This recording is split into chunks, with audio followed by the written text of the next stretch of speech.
Top 5 questions about disability and RFC answered. 1. What does the RFC in disability and RFC stand for? The RFC in disability and RFC stands for residual functional capacity. It is a buzzword often heard when discussing Social Security disability.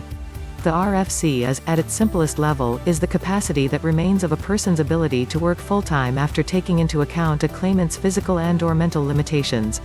2. How important is an RFC, the key to proving disability? An RFC, by a treating physician, is perhaps the single most important piece of evidence in a claim for Social Security disability benefits. It is the gold standard of evidence in a Social Security disability case. The RFC form should be supported by evidence in the medical file, fully and legibly filled out by the doctor, and signed by the doctor. 3. What does an RFC form look like? The RFC form is paper form stating what limits the person has in lifting, walking, standing, and sitting. Other useful information includes whether the person can lift a weight repetitively and whether the person must rest after certain activities. Many times RFC forms are specific to the condition that the claimant suffers. For example, an RFC form based on the exertional limitations of a back injury is likely to be different than one for a heart condition.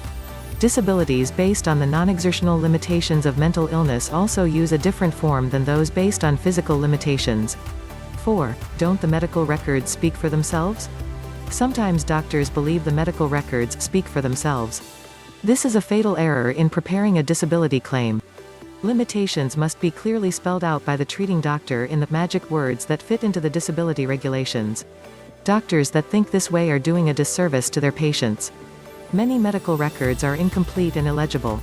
Because findings of disability are based on both medical and vocational factors, very few medical records actually address the specific requirements of Social Security disability. Short letters from your doctor that state claimant is disabled without cites to evidence in the medical record are of little value. 5. Can I win if my doctor will not fill out an RFC? If you have serious medical and/or psychological conditions that are fully documented in your medical records, you can still win your Social Security case. But it is much more difficult, and you are much more likely to lose than if you had an RFC completed by your treating doctor. The first step in getting your doctor to fill out an RFC is ask. After asking, if the doctor fails to fill the form out, ask again. And again. And again. Let them know how important their opinion on an RFC form is to your disability claim. When you have questions about the disability and RFC, get in touch with socialsecuritycase.com at 855-GO-DISABILITY 855-463-4722. We can help.